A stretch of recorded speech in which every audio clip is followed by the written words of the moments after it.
Millet rice అండి ఇది. Night నానబెట్టాను. మిల్లెట్స్ ఎప్పుడు కూడా నైటే నానబెట్టుకోవాలి. నీళ్ళు శుభ్రం కడిగి నీళ్ళు వంపేయాలి.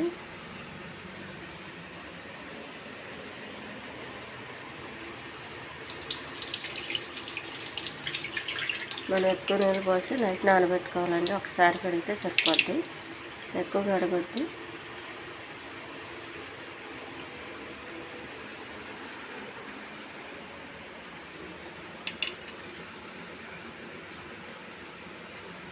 ఈ మిల్లెట్స్ అన్నీ గిన్నెలో వేసేయాలి.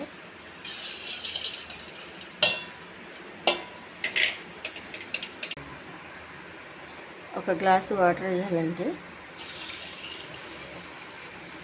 తొందరగా ఉడికిపోతుంది, ఎక్కువ వేసే అవసరం లేదు. మనం టిఫిన్ కోసం పొద్దున్నే వండుకోవచ్చు. స్టవ్ వెలిగించి పెడుతున్నానండి. మిల్లెట్స్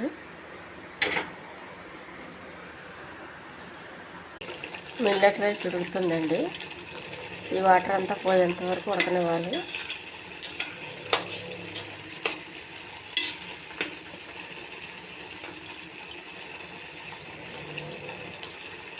తొందరగానే ఉడికిపోతుందండి, ఎక్కువ టైం తీసుకోదు.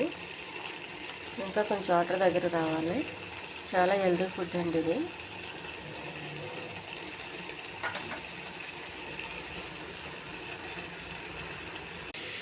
మిల్లెట్ రైస్ రెడీ ఉడికిందండి. స్టవ్ ఆపేయచ్చు. చూడండి, చాలా తొందరగా ఉడికిపోతుంది.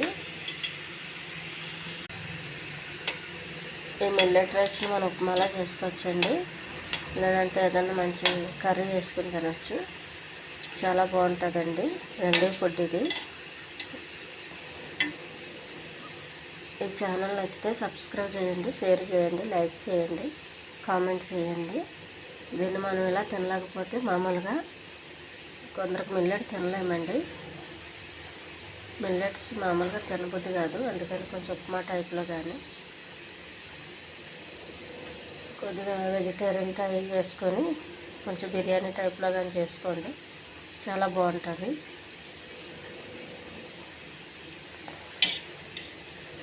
ఉడికేటప్పుడు కూడా చాలా గట్టితనం ఏమి ఉండదండి. ఉడికిపోయింది, ఇలా పట్టుకొని చూస్తే మనకు తెలిసిపోతుంది బాగా ఉడికింది.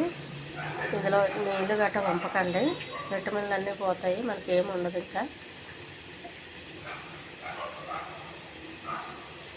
రైస్ ఎంత వేసుకున్నామో దానికి తగ్గట్టు ఒక గ్లాసున్నర నీళ్ళు సరిపోతాయండి. ఇంకెక్కువ నీళ్ళు వేయద్దు.